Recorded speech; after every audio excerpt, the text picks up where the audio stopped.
Hello everybody, good evening. Welcome back after SIMCAT 6. Hope you had a good experience. Again, selecting a few questions here. The first question.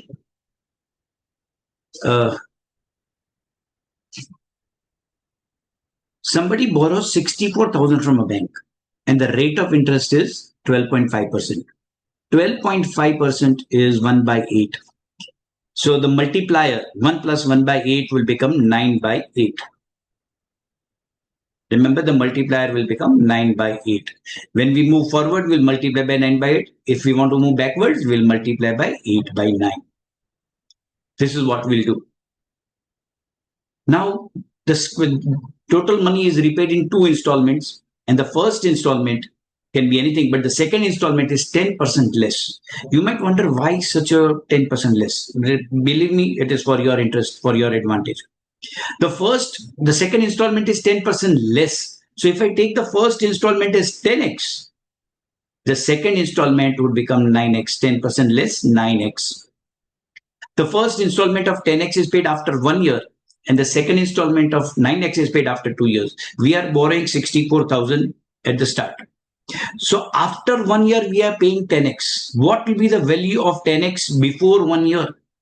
When we move the money backwards, the money will reduce in size, quantity, the value, and it will become 8 by 9. We know it is 8. Your multiplier for this question is 8 by 9. So the value becomes 10x into 8 by 9. Let's write 8 by 9 here. Now, similarly, the money 9x is paid after 2 years. So it has to be moved back 2 years. 2 years. So we'll multiply 9x by 8 by 9 and 8 by 9 twice. 8 by 9, 8 by 9, 8 by 9, 8 by 9 of 9x. So now you got the idea why they have given you 9x here. So that this simplification becomes possible. So first we have is 80x upon 9, and the second becomes 64x upon 9. These are the two values that we have paid back, and their total must be what we are taking the loan. Not we, but obviously Jitan. That's the total amount that Jitan has borrowed. So 80x plus 64x is 144x. 144x upon 9 is equal to 64,000. 144 is 16 into 9. So cancel out 9 and rate, save 16. 16x is equal to 64,000. Cancel out and 16. So x becomes 4,000. Understand the question now? What is the first installment? They are asking you for the first installment. First installment is 10x. So put x is equal to 4,000. And the first installment becomes 10 into 4,000, 40,000. That is the answer. The answer to be entered here was 40,000. 40,000, right? Just move the two monies back, 10x and 9x. Move them back by 1 year and 2 years and add them to the total loan, 64,000. That's it. Moving on to the fourth question. Looks like a very difficult question in algebra. But first we'll have to understand a few things. This is the question. This theory is going to come 2-3 times today. X plus 1 upon x. Suppose I take x as 2, then what is 2 plus 1 upon 2? I get 5 by 2. Suppose I take x as 1 upon 2, then x becomes 1 upon x becomes 2. So x plus 1 upon 2 plus 2 again becomes 5 by 2. So if I am given a value that x plus 1 upon x is 5 by 2, the two possible values will become 2 and 1 upon 2. Reciprocals of each other. Right? Reciprocals of each other. You can even try a fraction.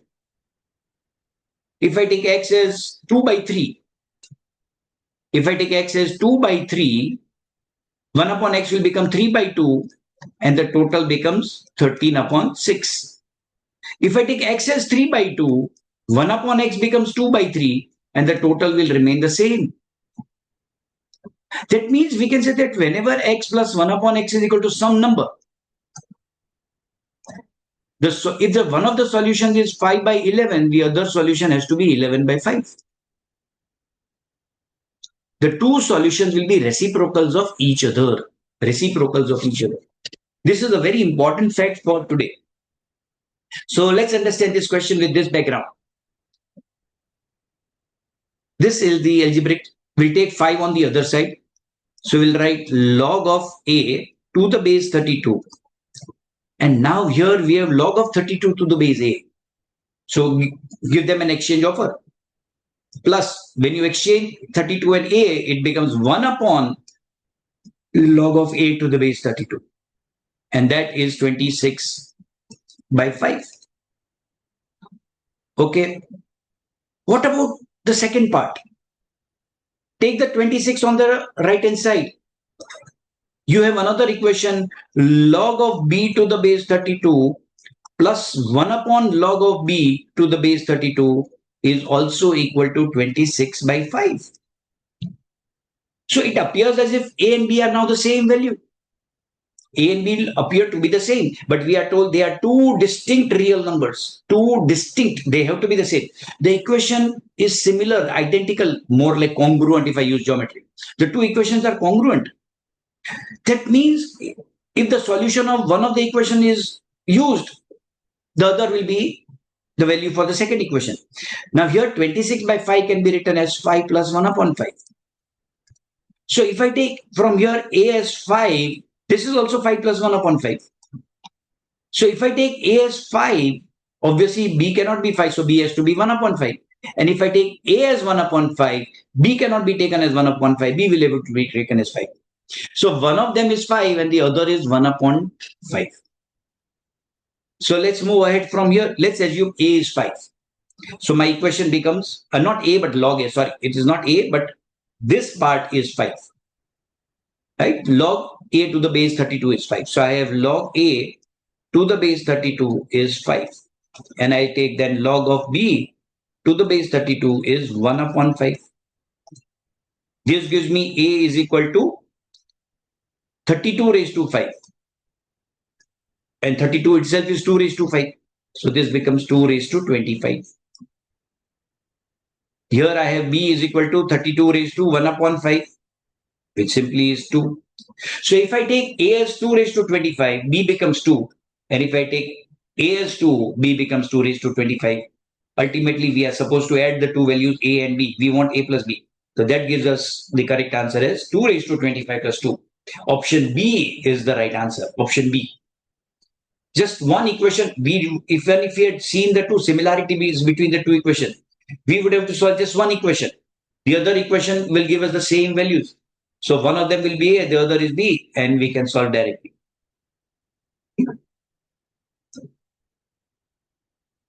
The next is the fifth question. The sum of the absolute values. Absolute values. Again, a very good question. You don't need to get the actual roots of this equation. You don't need the actual roots. Now look at the palindromic arrangement of the numbers. Palindromic. 12, 12, 12 at the beginning, 12 at the end, followed by 12, 4, 4. So this is a palindromic arrangement of the coefficients. The coefficients are in palindromic arrangement. So divide the whole equation by x square. And we'll have 12x square. Divide the whole equation by x square. So we'll have 12x square. And at the end, we'll have 12 by x square. So clubbing these two together, we can write it as 12 into x square plus 1 upon x square. Now the second part here gives me 4x cubed divided by x square. Gives me 4x. And the second last part gives me 4 divided by x. So it is 4x. Let's write it better. 4x plus 1 upon x. And 41 become x square divided by x square becomes minus 41 is equal to 0. Now replace x plus 1 upon x as y. So this becomes 4y. If x plus 1 upon x is y, x square plus 1 upon x square is y square minus 2. So you have 12 y square minus 2. So this gives you 12y square plus 4y. And this gives you minus 24 here, minus 24. So that club with minus 41 gives us minus 65 is equal to 0. So again, we need to split the middle term and find the solution. How do we split the middle term? 12 is 2, 2, 3. 45, 65 is 530 with 530. We need to factorize this number in such a way, rearrange these numbers in such a way that they are very close to each other with a difference of just 4. Just 4. Now, if I use this all on one side, that is 60 into 13. But if I club 13 with 2, this gives me 30. 2, 3, 5. 2 into 3 into 5 is 30. And 2 into 13 is 26.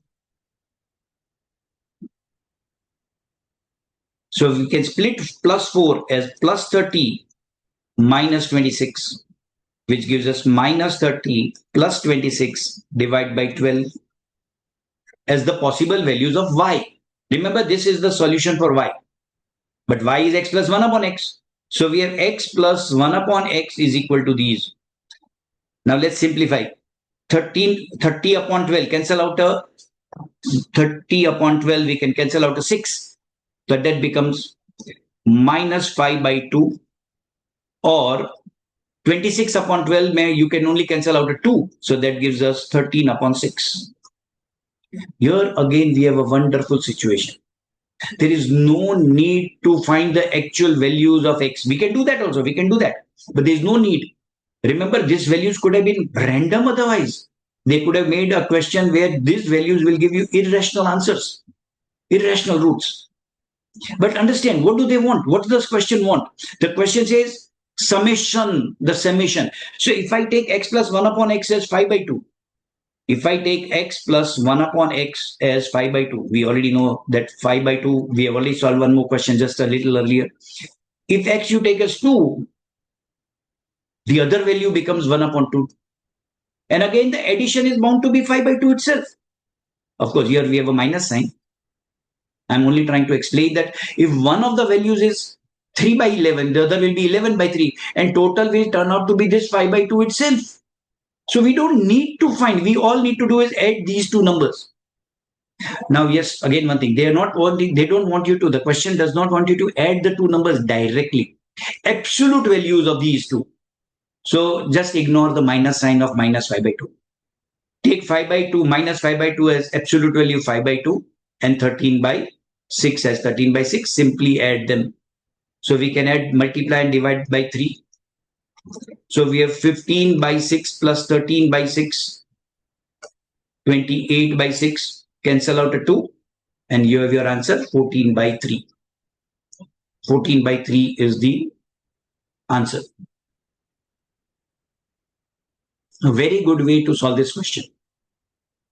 There is no value point in actually finding the values of x as minus 2 and minus 1 by 2, and then taking the absolute values and then adding.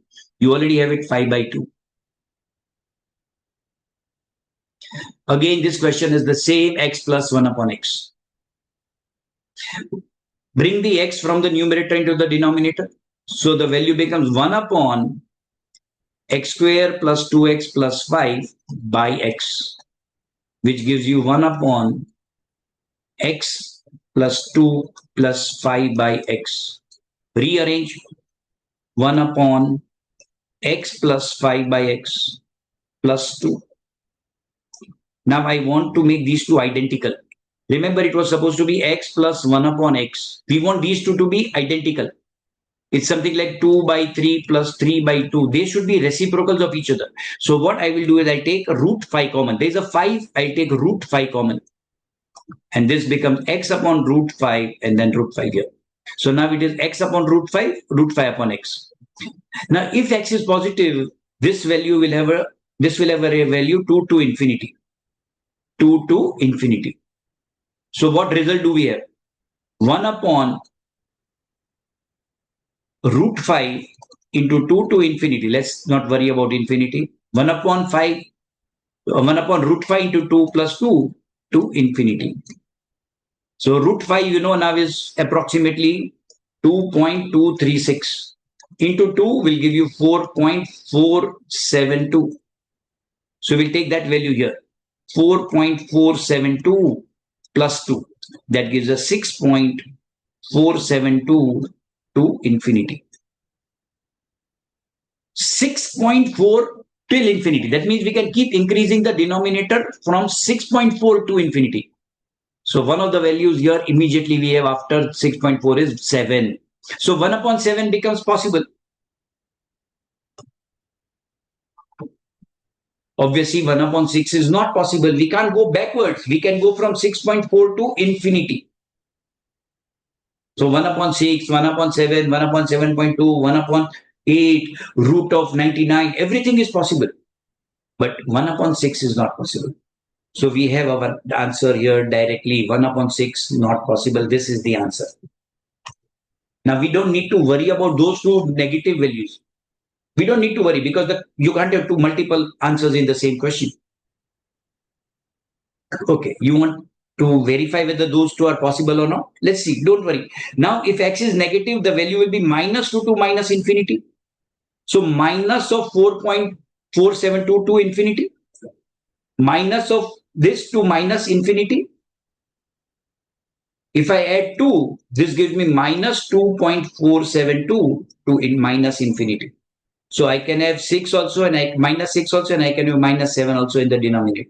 Both are possible. Both of these will become possible. The one which is not possible, which cannot be possible. See, question says cannot be taken. So that is option D, 1 upon 6. That's your answer. Okay. Moving on to the next question, the 10th one here. A zoo. Quite a difficult looking question. Quite a difficult looking question, but easy. The key part first is a total number of animals is 100. Type B is 10% more than type A. So can I take 50A, 50B? Obviously not. B has to be something more, 10% more. Now either go by trial and errors or do a small theory. Suppose I take type A as X and type B as exactly 1.1X, 10% more, 1.1X. The total will become 2.1X and the total should be 100. So X will give you 100 upon 2.1, or you can say 1000 upon 21. Start cancelling out a 7 and a 3. First, let's cancel out a 3. Let's 3. So 3 point something. Now let's start cancelling out a 7. 7 into 4 is 28. Remainder is 5. 7 into 7, 49. 47 point something. So X can be 47. Obviously, we can't have 47 point something X. So the maximum value of X can be 47. So the number of A, the animals of type A will change from 1 to 47. Obviously, then B will, suppose we take the number of A as N, the number of B will be 100 minus N. So now let's start doing the head count and the legs count. Heads and legs. Now, if the number of animals of type A is N, each animal has 5 heads and 7 legs. So 5 N heads and 7 N legs. Type B will be 100 minus N. 100 minus N. Each animal will have 2 heads. So number of heads will become 100 minus 2N. And number of legs is 100 minus N into 3. So 300 minus 3N. This gives us a total number of heads as 5N minus 2N, 3N plus 100. And total number of legs is 7N minus 3N, 4N plus 300. Obviously, the number of legs is more. That is very obvious. So all we do is subtract the number of heads from the number of legs. 4N minus N is N. 300 this is 200 here. 300 minus 200 is 100. N plus 100. So this is the required difference. The required difference is N plus 100. And we know the range of N is 1 to 48. 1 to 47. So this required range becomes 101 to 147. The one which is not possible is 148. That is out of this range. And that therefore is the answer. And quite a good question here also. Remember, in 3 of the questions we used X plus 1 upon X. Understand this concept very well. Okay. So one more question here from alligation and mixture. Question number 12. And we have 15th also. A vessel contains 30% acid. There is a replacement. 40 liters are replaced with pure water, and now it contains 25% acid. The acid has become 25% out of 30%. It has become 5 by 6. That means we are removing 1 by 6. And what we have removed is 40 liters. 1/6 of x is equal to 40. X is equal to 240. 240 liters is the answer. 240 liters will be the answer. Acid has become 25 out of 30. It has become 5 by 6, which means we have removed 1 by 6. There is only a single operation. Otherwise, we might have to take a square root. So we have removed 1/6. So 1/6 of something is 40. The total is 240. Right? And moving on to the 15th question. A very easy question. Just understand the concepts. The two people have the same quality. They are packing in a different thing. But look at the question. What does Ramesh do? 3 trousers, 5 shirts. And what does Suresh do? 5 trousers, 3 shirts. The coefficients have been interchanged. Observation skills. Observation. See, this question is more about your observation skill rather than maths.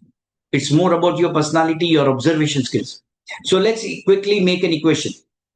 Ramesh has 3 trousers plus 5 shirts. The selling price is 480. So what would be, let's make an equation only for the costs. So cost would be 480 into something. Now 480 is something which includes 25% profit. 25% is 1 by 4. 25% profit, your multiplier is 5 by 4. So cost price will be 4 by 5th. 4 by 5th, or you can say 0.8 of 480. So 4,800 into 0.8, which will better write as 480 into 8. Obviously, you can multiply. I can multiply, but both the numbers are 4,800, 4,800. Remember. So let's keep it as it is. There might be a better something good might happen. Now for Suresh, it is 5 trousers plus 3 shirts, and the value is 4,800 into something. Now what will be that? 11.11% is 1 by 9. Profit, 1 plus 1 by 9, 10 by 9.